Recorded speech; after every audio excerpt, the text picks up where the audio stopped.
Okay. I'm good to go. Dzień dobry to those of you here in Poland. Good evening to those of you who have joined us here in Australia, the US and Canada. And shalom to you in Israel. And in fact, shalom to everybody right now, because I think we can use a bit of peace. My name is Estelle Roginski, and I'm co-vice president of the Australian Society of Polish Jews and their Descendants in Sydney, Australia. For those of you unfamiliar with our organisation, our statement of purpose is to preserve and promote the historical and cultural heritage of Jewish life in Poland and to foster understanding between current and future generations of the Polish and Jewish communities. This evening, we are delighted to be presenting KulturDocs, an online documentary series which explores the world of contemporary Jewish artists in Poland. Tonight, we are listening to an event entitled Art, Identity and Dialogue. Without further ado, I will pass you on to the director of this compelling series, Michael Rubenfeld, and the executive producer and co-director, Magda Rubenfeld. Take it away, guys. Thank you so much. Good evening, everybody. And if you're joining us from Poland, good morning. I'm going to start with a few slides to give you some context about who we are and what the series is about. So if you just give me a second to share my screen.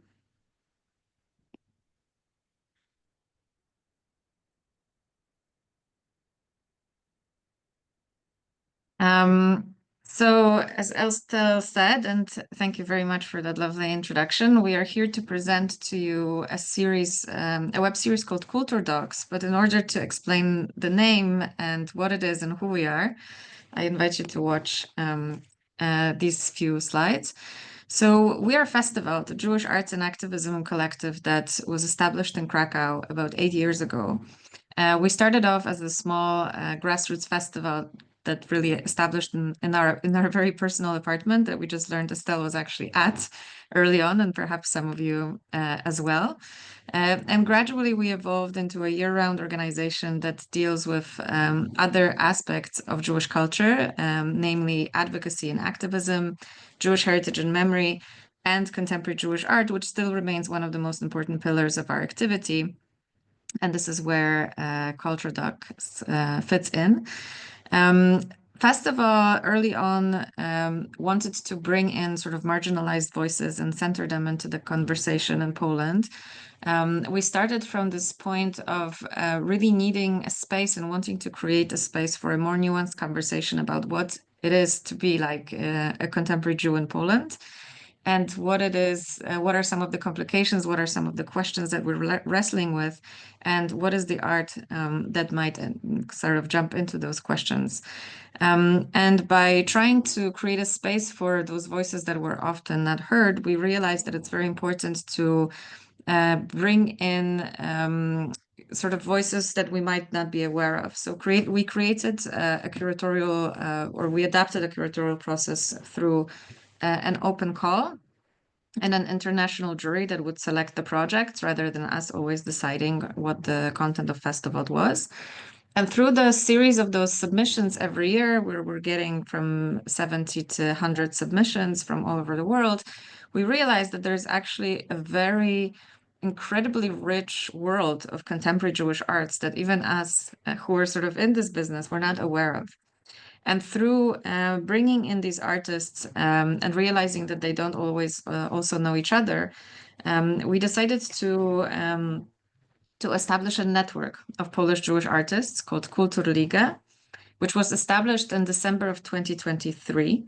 The event was planned before. We were not, this was not in reaction to October 7th. However, it was a very important moment also for that reason, because this was the time that Jewish artists started to be sort of pushed out of their traditionally of the circles that they were traditionally part of, which were often left-wing progressive circles because of the situation in the Middle East. And so Kulturliga became also a very important space and community for them to get to know each other and to speak in safe space about the situation. The goal of KulturLiga was to initially also to promote the visibility of these Polish Jewish artists and their work, and what we found was really incredible quality of art. We were inspired to create the name by a historical organization called KulturLiga, which was active in the early 20th century across really Central Eastern Europe, and was active to support the creation of Yiddish art in all of its genres. So not one specific art discipline of art, but poetry, performance, prose, theater, music, etc. And so similarly, as KulturLiga, the historic KulturLiga wanted to promote the development of this art in Central Eastern Europe. So we wanted to do in Poland. This is the first such initiative in post-war Poland that gathers artists, Jewish artists based here. We have mapped already around 100 of those Jewish artists, and the network functions in regular meetings. We've already organized 3 of these meetings, and in the course of those meetings, over 40 artists already have joined the network. We have also a broad variety of disciplines represented: performers, theater artists, composers, musicians. Mostly these are artists who were born and raised in Poland, although we also have some artists that have come here to reconnect with their roots, both from sort of North America, Israel, Siberia, from different directions, America. We have artists who are very well established in their Jewish identities, who have grown up in Jewish schools, were educated at, for example, BeTzalel Art Academy, and also artists who are very early in the steps of discovering their Jewish heritage and Jewish identity, really trying to even unpack what it means and whether they can call themselves Jewish, whether they can identify as Jewish. We have artists which are very well established on the Polish art scene, not necessarily as Jewish artists, some of the top Polish artists, in fact, as well as artists that are very early on in their careers. And also very broad range of artists spanning from artists in their 20s to artists in their 70s and 80s. We also have quite a broad spectrum of sort of ethnic backgrounds, including artists who are Sephardi, artists who are Ashkenazi artists. We have an artist who is a Jewish, Japanese, Polish artist, for example. And so KulturDocs, as the series of documentaries, emerged as an idea to really bring the stories of these artists to the broader world. And this is what you're about to experience a little bit or taste of today. And we're very fortunate that our partners in this endeavor is a really great international spread of artists, spread of organizations, including Ashkenaz Festival in Toronto, the ASPJ, Asylum Arts in New York, and Genocide and Holocaust Center in Cape Town, and Judys Kronika in Sweden. And now, without further ado, I'll pass on to Michael to present you the first film in the series.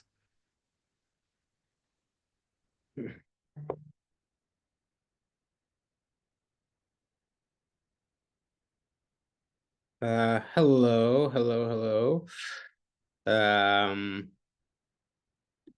Just give me half a second because I'm setting some stuff up.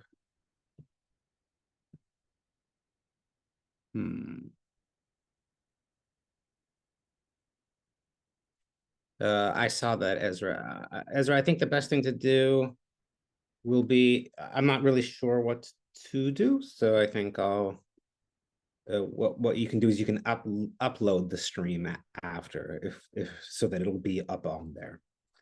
A couple of technical difficulties. Hello, my name is Michael Rubenfeld. As Marta said, I'm the, oops, I just spotlit Marta instead of myself. My name is Michael Rubenfeld, and I'm the director of these 3 films. I'm also the co-director of FestivALT with Magda. as Magda said, these films came out of an idea to be able to spotlight Polish Jewish artists. And when making the films, there was a decision that, well, there were a couple of decisions that I made. And what I'm going to do today is I'm going to share kind of little clips or trailers of the 3 films that I did end up making. But beforehand, I just wanted to talk about why I made the decisions to choose the artist that I did, and also the perspective that I did. So when I moved to Poland 9 years ago, I was really struck by how different the Polish Jewish contemporary reality was from the Canadian Jewish reality that I grew up in. I've spent a little bit of time in Australia, and my reality doesn't look so far away from, say, the reality in Australia, although I think Yiddish culture in Australia is richer and cooler, and I really like the Jewish reality in Australia. And what I understood in Poland was that for the majority of Jews, and this will come as no surprise to a lot of people, but it was a surprise for me, was that people, the Jewishness was lost for many people in Poland because of the war, and then because of communism. And it was only in this sort of post-communist world where a lot of people started rediscovering their Jewish identities. And in the process of rediscovery, needing to then understand what on earth it even meant to be Jewish, which were questions that I myself was never asking growing up in Canada, because I was just born into a Jewish family. And I went to a Jewish school. I never questioned my Jewishness. And when I started coming to Poland, these questions that Jews here were asking, I found became fascinating reflectors for me about my own Jewishness. I started to ask questions about my Jewishness in ways that I've never asked before, because of the artists who were asking questions about their own Jewishness. For many of the Jews in Poland, those questions were out of an essential need to understand what it meant to be Jewish, because they simply were not brought up in Jewish families necessarily, nor did they understand what it meant to be Jewish. For me, I never even knew that there were certain questions that I hadn't been asking. And it basically changed my life. And I made the decision to move to Poland. Magda, who's also my wife, is a big part of the reason that I moved. But the other big part of the reason is because I found that the way that questions were being asked and Jewishness was being explored in Poland, and specifically by its artists, inspired me as an artist myself, to spend a lot more, to spend time focusing on my own personal Jewish identity politic in ways that I didn't even ever know I wanted to. And that involved starting FestivALT with Magda and several projects as well as these. As well as these 3 films. The exploration that I made the decision to do was generational. So I've got to focus on 3 different artists. The first artist that I will introduce is a man named Mikolaj Trzaska, who some of you might have heard of. I'm going to show you a short trailer for the film, but it won't tell you as much as you might need to know about Mikolaj, which is that he's one of the most famous Jewish artists in Poland, and he's also an incredibly respected, very famous jazz and avant-garde musician in Poland. He was born before he was born during communism, and he was raised in a very specific environment where being Jewish was very unpopular. To discover that you were Jewish was a negative thing, something that you didn't necessarily want to discover. And I was really struck by how that ended up informing Mikolaj's practice as an artist. He's a brilliant musician. I'm going to show you a little bit of a trailer, and then there'll be some opportunities at the end of this for us to speak a bit more about the other artists if you have any questions or about this. I'm going to share my screen, and I'm going to show you this trailer for this first film. I might add that quite soon, all 3 films will be available to watch online.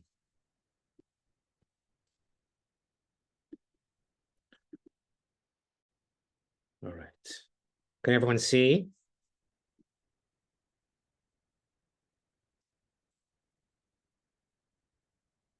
Okay, here we go. The best way to watch this might be in full screen.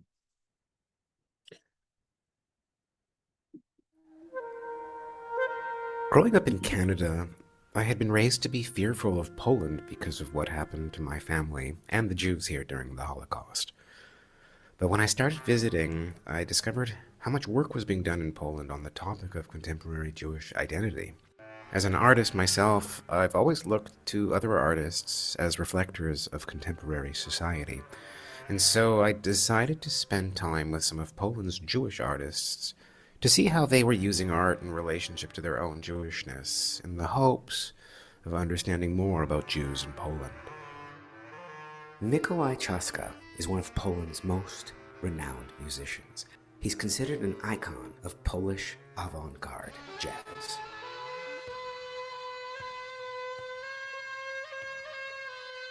Jak ja się mam czuć, jak jestem młody chłopak i idę z tymi samymi chłopakami, które mi opowiadają ten dowcip o Żydach, i teraz ja jestem tym właśnie. Co to za przyjemność? Co robisz w takim momencie? Zapominasz. Dla mnie on od początku był zawsze inny. On grał inaczej, on miał swój świat. On miał zawsze swój folklor, miał swoją tradycję, która dla mnie jest właściwie esencją tego, kim my jesteśmy rzeczywiście w Europie Wschodniej. Yeah, from the very beginning I really had a feeling that I would like to be a part of the family. That I really would like to be from somewhere. You can laugh when you're saying trauma. Say that, Yeah. trauma. You know, I would like to be happy, for sure.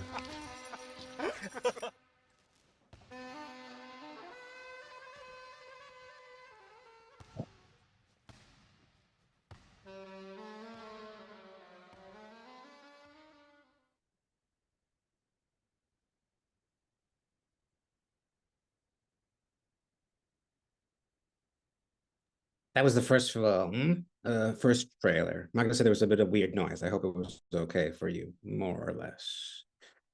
I had a really nice time with Mikolaj, and we had an interesting journey. Mikolaj lives in Gdansk, and Mikolaj has been doing a project where he's been going to former synagogues or former spaces that were once Jewish spaces, active Jewish spaces, and he was making music, and in some cases recording albums. And Mikolaj went to a town called Słupsk, which is near Gdansk, where he lives, and he recorded an album in a former Jewish burial house.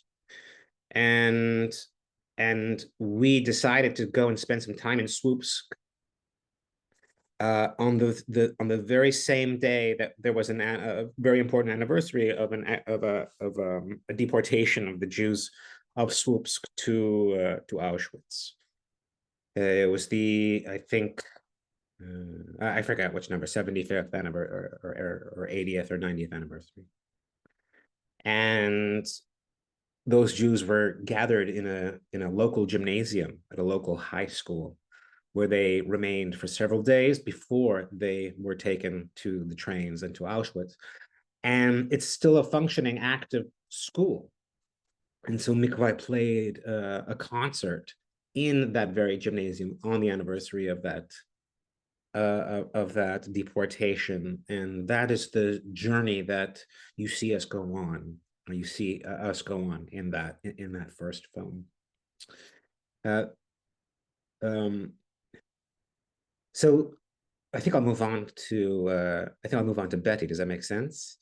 So the second artist, and Mikolaj is in his, I think, early 60s now, or late 50s. The second artist that I wanted to focus on was a woman named Betty Q, which is her stage name. Her actual name is Anna Czajewska, but she likes to go by Betty Q. Betty is a burlesque artist. And she's very interesting. Betty is in her late 30s. So she's of the next generation of Jewish artists. And we at FestivALT have known Betty for quite a while. We've collaborated with her several times. Actually, just before we started, we had a conversation with Estelle, because she actually saw Betty perform, do a kind of club show performance in our flat in Krakow, which is where we used to do our performances, the majority of our festival. And Betty's a very special artist because she's considered one of the grand dames. She's kind of the grand dame of Polish burlesque, because many people believe that burlesque would not necessarily exist in the context of Poland without her. She was one of the first people to bring burlesque to Poland, which has now become quite popular. There are even burlesque clubs. She herself had opened a burlesque club. And this is quite interesting. The other thing that's very interesting about Betty is that her practice is also very kind of closely associated with her activist leanings. So I would call Betty a feminist, and someone who really has fought for the rights of women and the way that the body is perceived within Polish context. Poland is quite fascinating because it's a very Catholic country, as many of you probably know, and the influence that Catholic ideology has on our relationship to sexuality and the body is very much something that Betty is intersecting with and working with, and part of the reason that she even moved towards her practice, moving away from shame within the context of body, moving away from this idea that sexuality or the body is something that needs to be kind of always covered, and this is sort of very Catholic. Before Betty found burlesque, she was a theater artist and dancer, a belly dancer. And interestingly, when she discovered Jewishness, she became incredibly engaged and active in the Jewish community. She very much fought for Jewish community, for Jewish voices, and also for young Jewish voices, and often for young female Jewish voices. Betty's still very much engaged in Jewish community, but when we first met Betty when we first invited Betty to be a part of FestivALT, she, her response was, but the work that I make isn't particularly Jewish. And we completely disagreed with her, because although it's not overtly Jewish, I find Betty's practice very, very Jewish. The fact that she's as much of an activist as she is, I think the way that she's trying to sort of even like have people recontemplate sexuality, but also what I discovered working with Betty on this film was that Betty, like Mikolaj, was not born knowing that she was Jewish, and in fact, had a very complicated story. Her mother's story about having to kind of abandon Jewishness was in a way a kind of burden, both a burden and an influence on Betty's activist practice. And in many ways, she ends up fighting and trying to give voice to the voiceless. And I discovered that in a way she was embodying her own matriarchal her own matriarchal the matriarchal burdens of her ancestors, and in a way trying to almost give them justice through her practice. To me, this felt very Jewish, and I was very inspired by it, and I continue to find her very inspiring.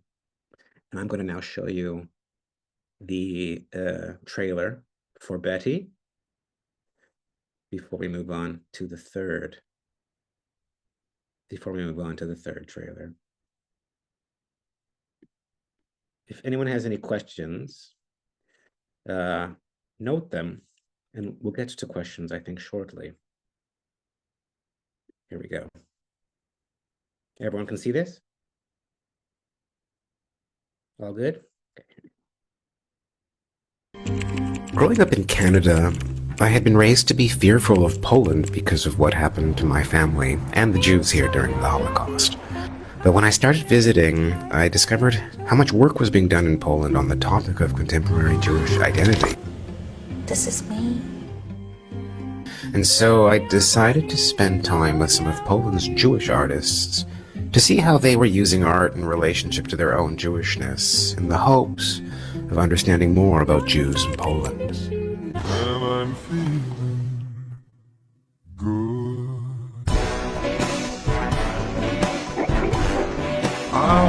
Collected a couple of girls to do some projects together to start the burlesque in the country. Ta burleska jest totalnie polityczna. Nigdy nie było to dla mnie o religii, ale właśnie o tym byciu razem i jakimś celebrowaniu tego, że wciąż jesteśmy na ziemi. This alter ego is also to make me safe from the whole world. It's a kind of escapism. Yeah, I wanted to be pretty. I wanted to be special. I wanted to be free. W którymś momencie uczyłam moją mamę o tym, jak wygląda to żydowskie życie.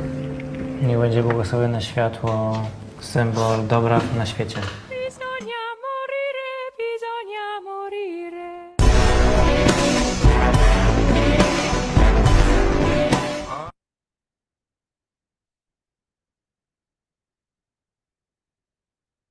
Okay, that was Betty Q. The third film that I made was focusing on two artists, Marcella Poroshenko, sometimes Szablowska, but she likes to go by Poroshenko now, and Ezra Wojakowski. Ezra and Marcella are two young artists. They are in their early 20s. They are both students at Contemporary Art School in Szczecin, Poland.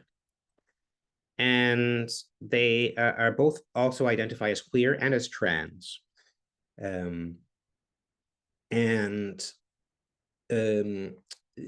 Marcella is a video artist and Ezra is a visual artist. And we wanted to look at them partly because I was very struck by this journey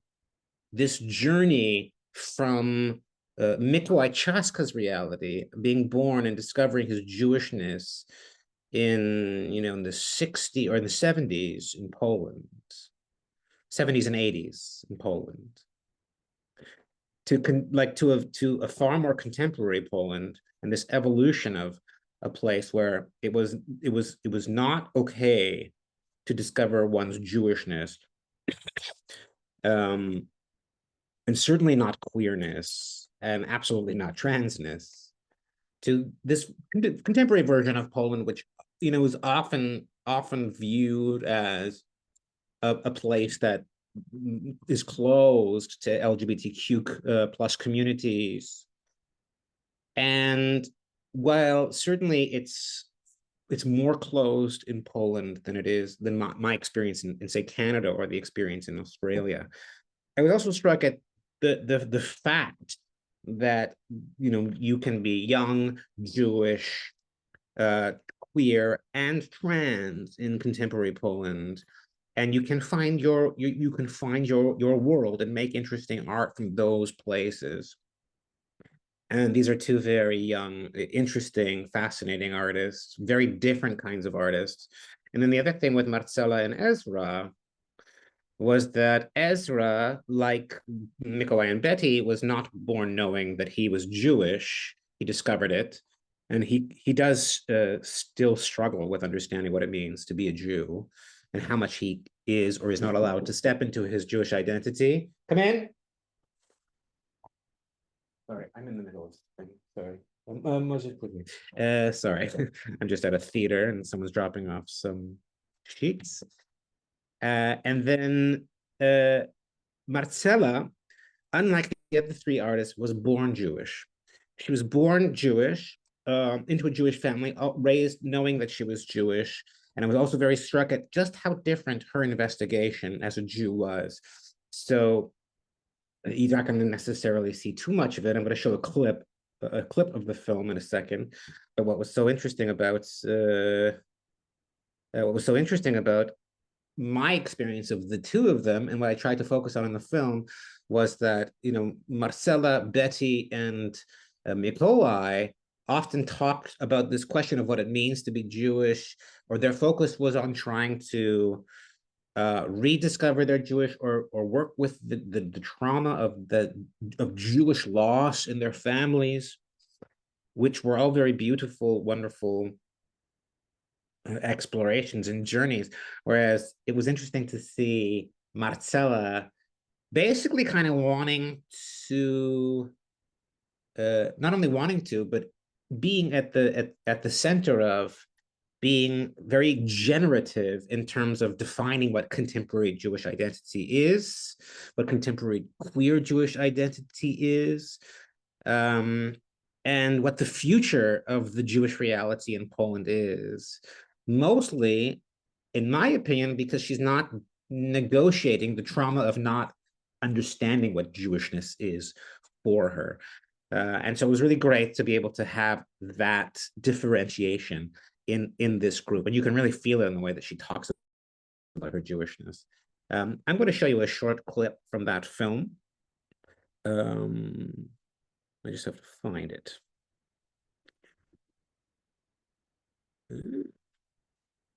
No, I don't have it open for some reason. Back. There we go.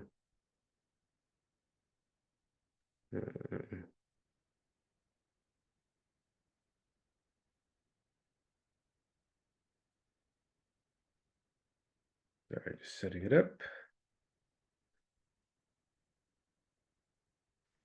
Queuing it up. Got it. Okay, here we go. The sound might be a little quiet, so you might have to turn it up on your end because we haven't fixed the sound fully. This is a very fresh, very few people have experienced this film at all. So this is a real sneak preview.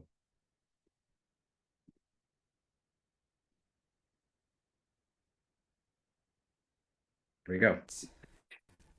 Meet other people. My teacher, Karolina Bleguła, told me about an actual Jewish event in Szczecin. And Ezra was there, and we were introduced to each other, saying hi. And yeah, that's how it began. We then started this queer study group together, and yeah, we just started working together. Przede wszystkim nie postrzegam transpłciowości jako aktu negatywnego, wymazywania swojej dotychczasowej historii. Wręcz przeciwnie, postrzegam jako po prostu kolejną warstwę, kolejną epokę. Stąd w moim imieniu nie chciałam odejmować od niego liter, tylko dodawać. Stąd Marcella. I know they have a lot in common, and I didn't know they remember that it was me that had them meet first.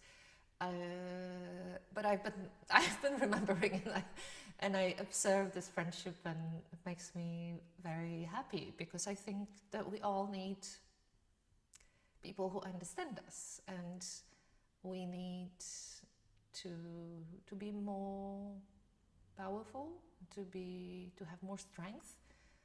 We need to be surrounded by people who will understand what we mean and understand our feelings and understand our situation. So it's very important, and they have so much in common. Being a vocal minority in Poland in itself, like proclaiming I am this, you know, even this is an act of resistance. The amount of like banal anti-Semitism that you encounter is quite common. Not necessarily directed at you as a Jewish person, but rather, you know, it being on a wall, in the media, you know, the replication of especially of like ethnic stereotypes is quite common. I enjoy making Jewish art. Jewish art defined here as art done by Jews, about Jews, or about stuff Jewish. I want to do art about Jewish life.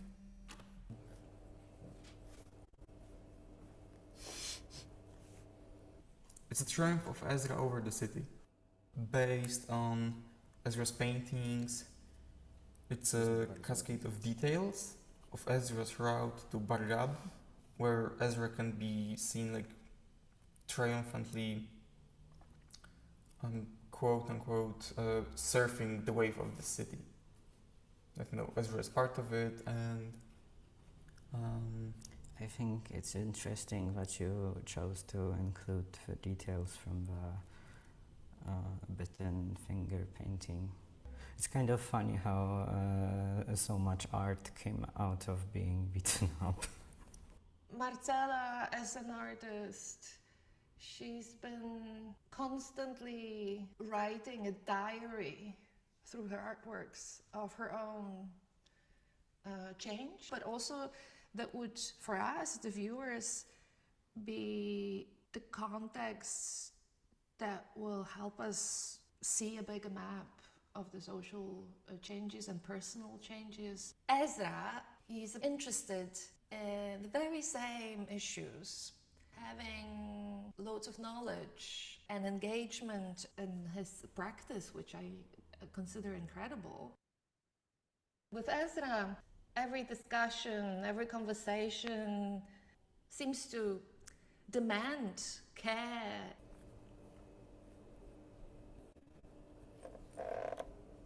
Przepraszam, że ci rysuję w taki sposób. Nie umiem inaczej. To jest piękne.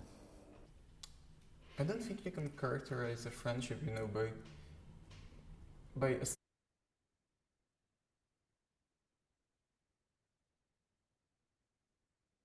Thank you. That was the third film. So I am going to say thank you very much and welcome Magda and maybe Estelle back, where we can continue the conversation and hopefully it also include you all. Thank you very much.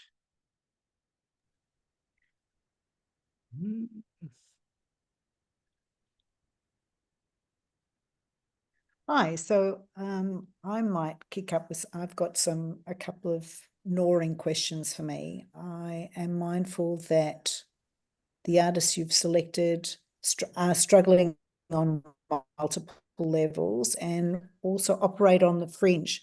There would be fringe here in Australia as well. It's sort of, and I think things are more poignant in Poland because people are discovering their roots, discovering their identity, which is really the topic of what you're investigating.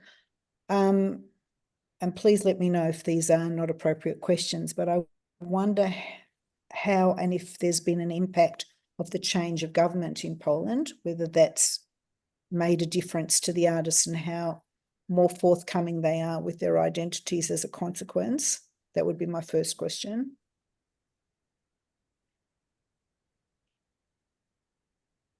I mean, from a government perspective, undoubtedly, without question, yes, the previous government's rhetoric around LGBTQ realities and the current president, who's, you know, the who's about to end his term, has been, in my opinion, as a Canadian, absolutely scandalous and atrocious. So, you know, to have a government be actively against what they call LGBTQ ideologies, no longer in power, whereas people who are currently in power are far more open and you know, working towards at least civil partnerships, more rights for people who identify as queer. It's night and day. So from that perspective, absolutely. Maybe Magda can speak towards other perspectives as well. I mean, I agree with that, and at the same time, the changes I think started even before this new government, and perhaps even were somehow the reasons why this government now was elected, because we actually hosted Ezra's project at our festival 2 years ago, and a conversation with her, and Marcella said that basically since the protests and the civil society started to stand up against the oppressive politics of this law and justice government, it became sort of more normalized that young people were identifying differently, that they were happily more welcome to identify in a way that they wanted and in a way that they pleased. And so as a kind of result of a pushback to this politics, a certain climate changed, at least in university settings. This is certainly not true for countryside and sort of smaller towns, but the sort of wave of change had begun. And I think this is sort of what also partly lifted this government and this sort of incredible resistance. And voter turnout, we had a 75% voter turnout in Poland that changed the government. So it was a very, very big kind of social effort to do that. Although, of course, the struggle hasn't started. It's still far from perfect, but at least it's improving. So now that brings me to the next question, because I imagine there's been shifts again, because there certainly have been in Australia. The impact of the 7th of October. What has happened to your artists since the 7th of October? Has there been change? Definitely.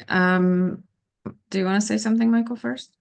No, go ahead. I think that you probably can speak more informed. I mean, probably similarly, actually, in preparation for this talkback, we understood with Ezra May that there are some similarities between Poland and Australia in that there is definitely a proven rise of anti-Semitism. We have statistics that, like, in online anti-Semitism has risen by 800%. And there's a lot of hate speech and a lot of sort of permission for verbal anti-Semitism. At the same time, it hasn't really escalated beyond that in the same way that it has in Western Europe. We've not had the same security threats or you know, while there have been let's say spraying paints on cemeteries and heritage sites. There was a flaming bottle thrown at the Nożek synagogue in Warsaw. Nobody was hurt. So there is an escalation that's evident, but things are not as bad as they are in some other Western countries. At the same time, in Poland, we've traditionally sort of, until 2 years ago, our biggest problem at FestivALT was also always traditional anti-Semitism. So anti-Semitism focused really or derived from religion, from right-wing extremism.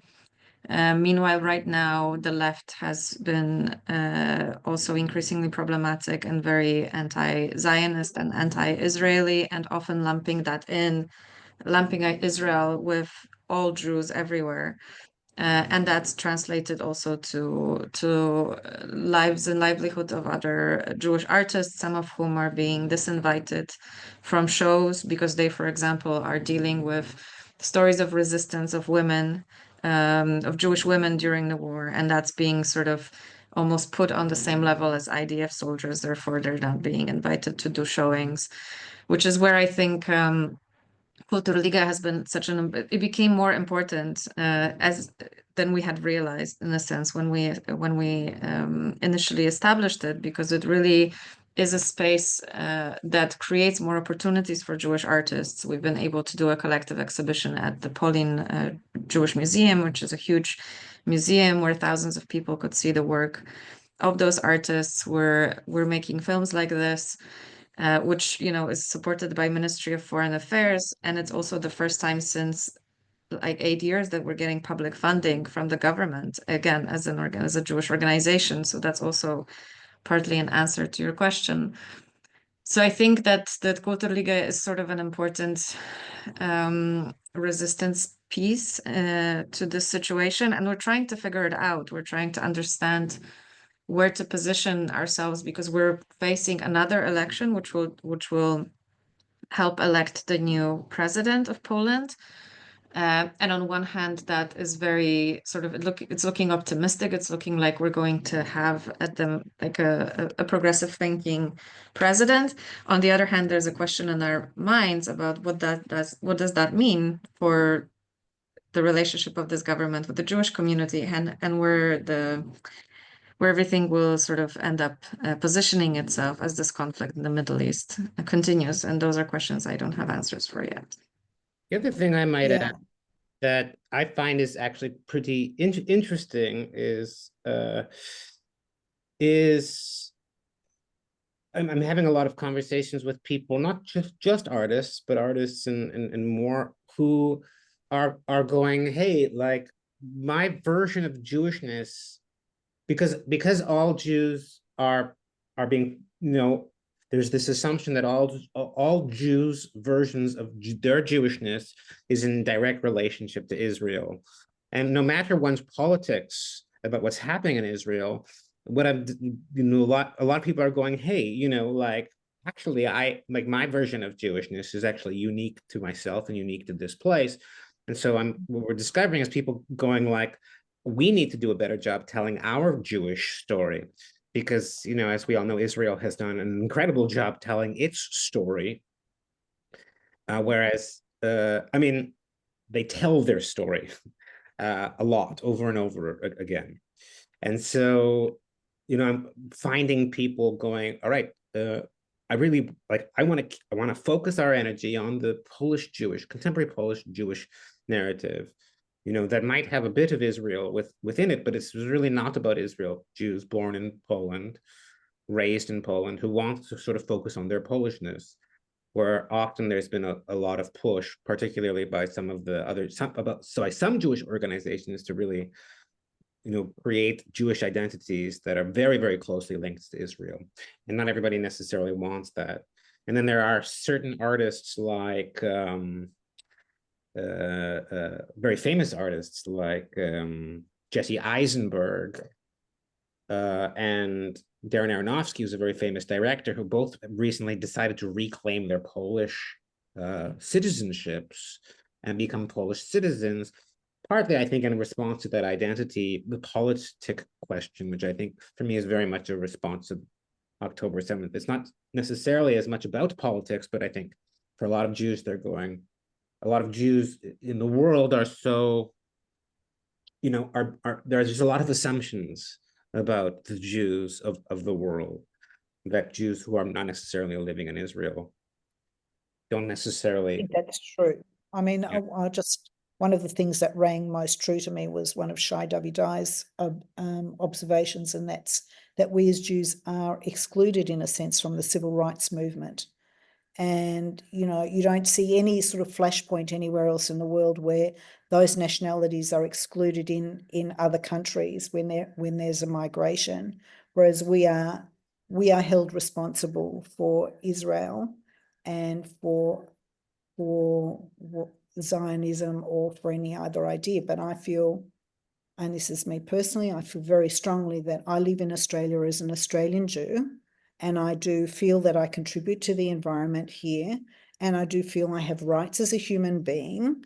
And my view on Israel sort of is my personal view, and it's apart from me.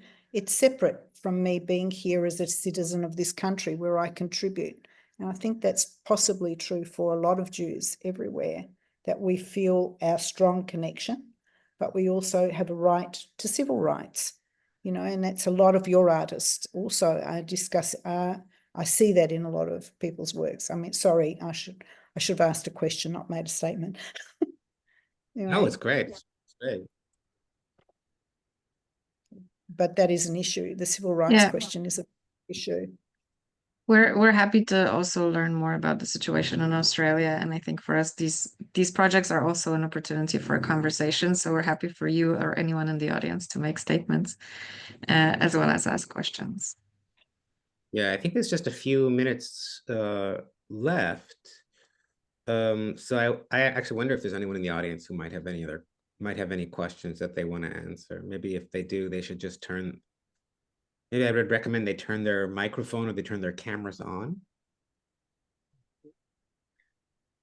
Okay, I'd like to ask a question. So my name is Eva. Can you hear me? Yes. Eva. Hi. Cześć, Stelka. Cześć. So I live in. We emigrated from Poland in 1958 when I was 7. And my question really, and we emigrated because of anti-Semitism. My question to both of you is, maybe I missed something by being late, and my apologies. How comfortable is it? How easy is it to be to identify as Jewish in Poland? Is Magda, you mentioned the traditional anti-Semitism. Is that pretty well universal? That's the impression my parents give me, that actually it was universal. And my father's Jewish. My mother was brought up Catholic, but the suspicion is that actually her background was Jewish, but that can't be proven exactly. Anyhow, but she's the one that said, no, she couldn't imagine staying, because wherever she heard conversations already in 58, they were anti-Semitic. How comfortable is it to be, or is it a constant confrontation with the issue? Is it if you're not? I know, and Michael, I take my hat off repeatedly to your courage to do what you're doing in your. What is it? I'm a Lucky Jew. That whole project was stunning for me. Really stunning. I thought, wow, what a way to approach this issue. Wow.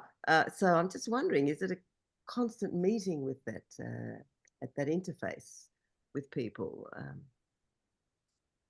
wherever you are? Well, I mean, it really depends. I mean, I sort of moved to Poland in a way to become a professional Jew. And so much of my practice revolves around my Jewishness in a very public way. So people are encountering my Jewishness constantly. I have a YouTube channel. It's about 5,000 subscribers now, and a TikTok channel. I'm constantly putting my Jewishness out there. So people really know me as a Jew here. And it wasn't my reality before moving here. It was a decision. It was a kind of artistic decision that I made moving here. But I think part of the reason I do it is because, yeah, I do feel like I was surprised by how comfortable I felt and how much philo-Semitism there was even, which is the opposite of anti-Semitism, rooted in anti-Semitism, but more strange and bizarre than ever dangerous. Now, I'm also the kind of person that really strives off of feeling uncomfortable. And my art practice often revolves around stepping into uncomfortable situations and finding artistic opportunities. So for me, Poland is like a gold mine, you know. I really love it.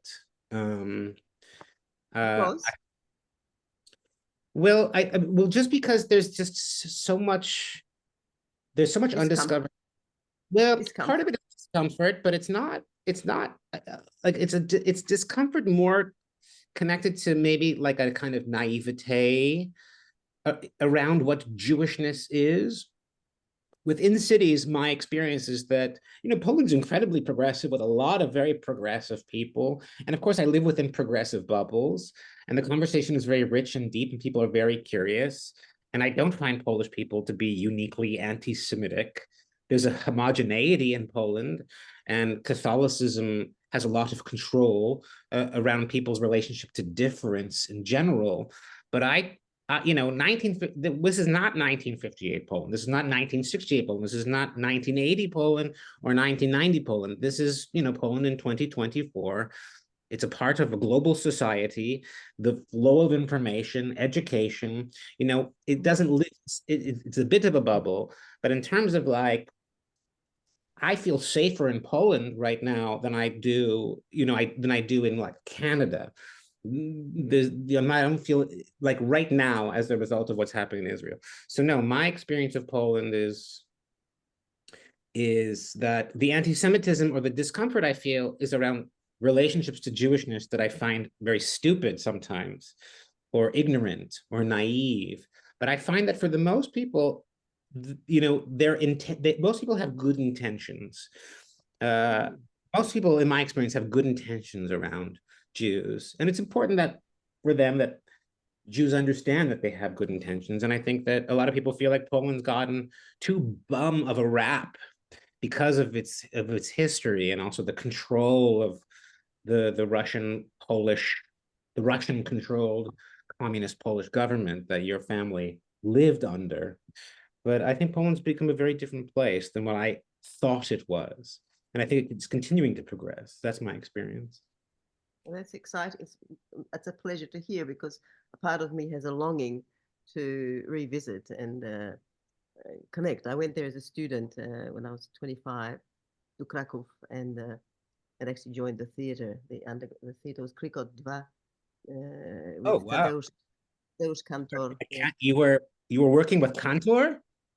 Wow, that's amazing. Well, I'm a doctor, so I originally went as a medical student to Prokocim, but the conditions were so appalling at many levels at that time that I ran away. And my father's brother used to be the advisor to Gordon, the minister on affairs of culture in Poland, until he was thrown out in '68. Anyhow, so through him I was introduced to Kantor and stayed in Kantor's place, and then Jonas Stern, painter with whom I ultimately lived, and experienced daily rehearsals of The Dead Class. Wow.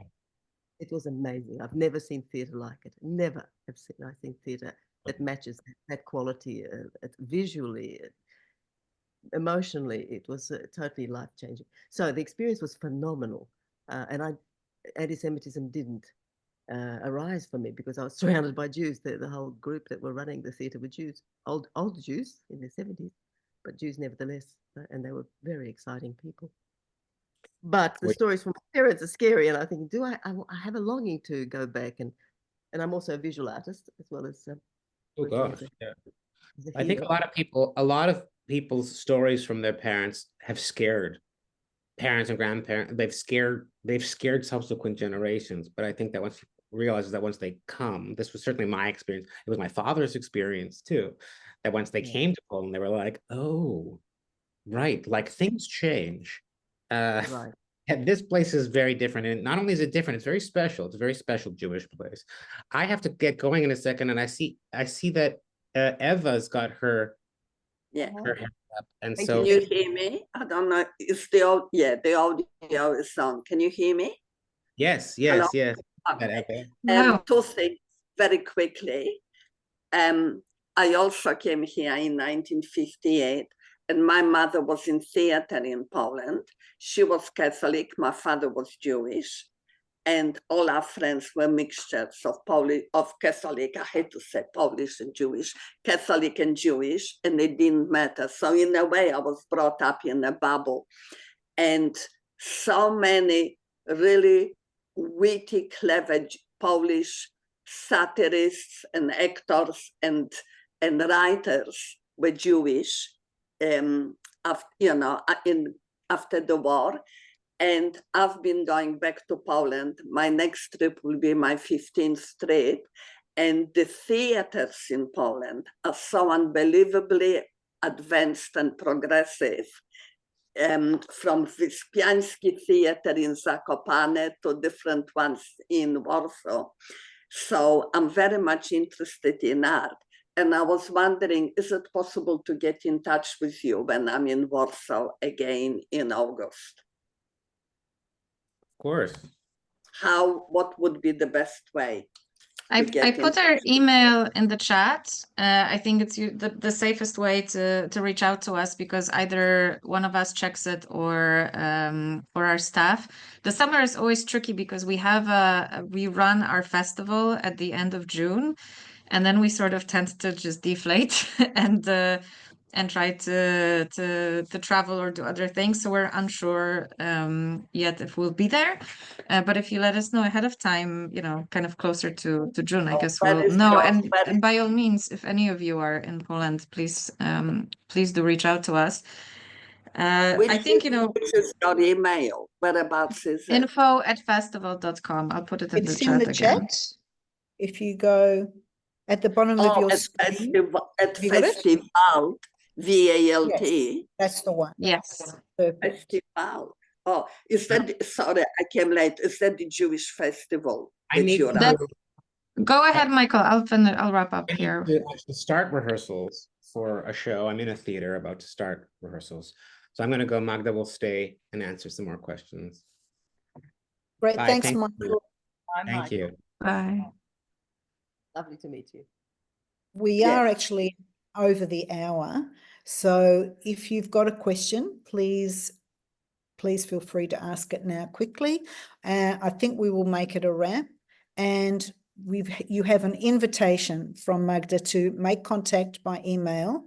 I think this has been, for me particularly, and I'm sure for everybody in the audience, an exceptional session, and one which I'd like to extend in discussion and perhaps start linking some artists here in Australia with you to broaden your Kulturliga and see whether we can stitch ourselves into you and you so that there can be a cross fertilization. So thank you so much for this evening. Thank you for giving us your time and energy. And I'll close if nobody else has any other questions. Thank you so much. Yeah, it would be wonderful to connect with Australian artists, and we've had Australian artists also come to us through the open call, so that's always a good way to connect. But also personally, you can write us, you can find us on Facebook. If you have any questions now or later, we're very always happy to connect. Okay. Beautiful. Thank you very much. Lovely to meet you, Magda, as well. Yeah, lovely to meet you. And I can just kind of finish with giving you one example, sort of in response to the first Eva. I'm traveling right after this meeting to Radom today, where I've been invited to give a presentation on like a custom of Christian carolers who would come from like in the 19th century already, go from house to house dressed up as in different outfits, and one of the figures that they were dressing up as was a Jewish outfit, which at the time when this custom was created sort of made sense because they were just portraying their neighbors. But as the custom continues today, it's become a bit awkward. But of course, these artifacts exist in ethnographic museums, and they show up here and then for around Christmas. But what's starting to change is that people and institutions are becoming more and more aware of their cultural complications. So instead of just showing them without any context and commentary, I've been invited today to talk about how some of these representations are problematic and how they solidify stereotypes of not just Jews, but also Roma people. So there's a sense of, I guess, increasing awareness and a need for a conversation, which on one hand is uncomfortable because we're having to like unpack anti-Semitic stereotypes, but at the same time, rather than them being hidden or showing without context, we're invited to come and comment and to encounter people and to teach them, which I think is great, which I think is the best way to overcome some of these stereotypes. So you know, I think Poland is endlessly complicated and endlessly fascinating, and you're sort of always, it's always a bit bittersweet. But if you're ready for that, I highly encourage you to come. Wonderful. Thank you. Encouraging. Thank you so Eva? much. Thank you very much, and good night and good day. Good night. Dobranoc, do widzenia. Dobranoc, do zobaczenia, mam nadzieję. Do zobaczenia. Bardzo dziękuję. Dziękujemy. Dziękuję bardzo. Do widzenia. Dziękujemy, do widzenia.